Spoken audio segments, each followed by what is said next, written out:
Welcome back to the program. Jeff Merrick alongside Nick Kiprios, Doug McLean. This is Hockey Central at noon. Pleased to be joined by Sam Cosentino, lead analyst. For our CHL coverage, new draft rankings for February are out, and we'll get the spoiler out of the way. Rasmus Dahlin, number one.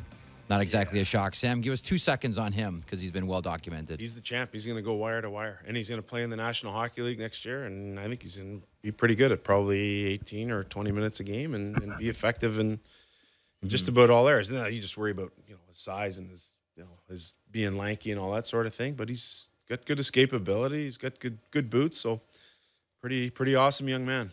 Escapability. Escapability. Yeah, like you from prison, Mac. What you have. Escapability. Right around when the bill comes. Yeah, exactly.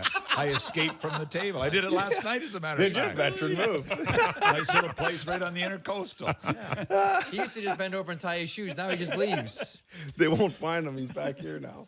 Philip City in Halifax in a number 2. Little jump, a lot of prospects love, little junior love. What's that all about? Everywhere he goes. I mean, you transition to the North American game. You still score in the World Juniors against older players. You do it at the top prospects game. Yes, it's only one game, but everywhere he goes, he produces. He produces at a high pace. And it's not just the goal scoring, but he's got the ability to, he's good in the back check. He works hard. He's got good character to him. There's a lot of things to like about this guy. I watched him game 1 this year. I happened Halifax, to be in Halifax. Were playing in PEI, and I watched him. And I was sitting with the guy that actually scouted him and brought him to Halifax, Paul Henry. Yeah. And he said, watch this guy. I'm telling you, he was a star in his first major junior game. That's hard. And hasn't dropped off all year, apparently. It's a hard thing. All right, Sammy, 3 and 4. You have Brady Tkachuk at 4. Yeah. Was his World Junior performance enough to get him in the top 3? Ooh, he's gonna be right there, and I think it's gonna be whoever's picking in that spot more of the need. Do you like that little bit more? So if it's a Western Conference team, you probably say yes. So you'd take Svechnikov ahead of Tkachuk. Right now I would. Svechnikov. Yeah. Andre. Brother drafted by Detroit. Just go with Andre. Andre. I watched him in Bantam. I watched him in Bantam playing a Little Caesars program. Did you pronounce his name better back then?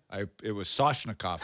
He's changed it apparently. He's on the block. There was no V in it when I saw him play. They had a mispronunciation. I'm just shocked that we've talked to Sam here now for 3 or 4 minutes and you haven't asked about Noah Dobson yet. Because if there's anyone on this panel that's seen and can talk about Noah Dobson with authority, it's you. I know more about Dobson than he does, so why would I ask him? Look forward to seeing you in Dallas in June then. Good point. We'll bring you in for the 1 pick. No. You have Dobson at 7. I want to know Dobson versus Evan Bouchard. Yeah, I think when it comes to Dobson, just a little bit more dynamic pace to his game, better skater, size a little bit bigger, not by much.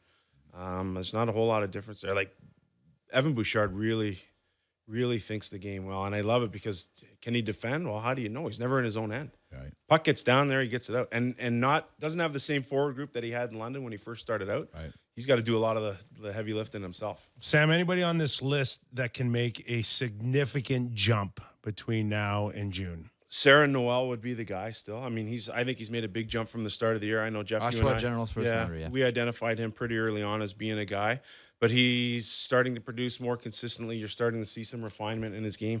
Yet when you think about all these kids that play all summer and spring tournaments and all these, he hasn't had a ton of that.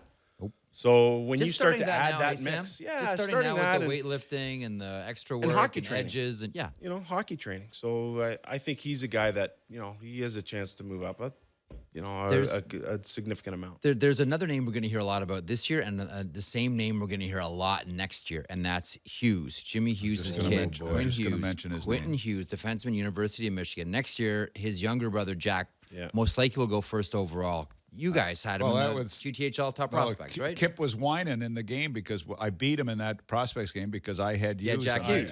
It's... I turned him off. loose. I got ripped off. Yeah, I turned him loose. Felt sorry for you. And I said, "You're a pretty good player." He said, "You should see my brother." Yeah, brother's so legit. Who was with the USA program at that time, I believe. Yeah, they're both unbelievable skaters. They're around the rink. Jimmy's everywhere. I mean, I play hockey, men's game, 25 years. Yeah. He's there. I go over to Oakville. He's over there. I go here. Jimmy's over there. Is it accurate? He's got cots everywhere. It's unbelievable. But is it accurate that Jimmy's wife was a better player than he was? Yeah, I think so. Because she was, I believe, a Division I player in the U.S. I think she was an Olympian, if I'm not mistaken. Yeah.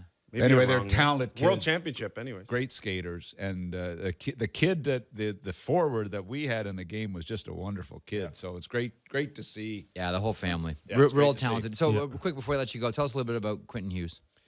Well, he's a guy who's really good skater, really good poise with the puck, walks the line well, can run a power play for you, and he's got some juice to him. He's not afraid to make a really difficult play, probably a little bit high risk at times. I think playing against men at University of Michigan has probably helped tone him back a little bit.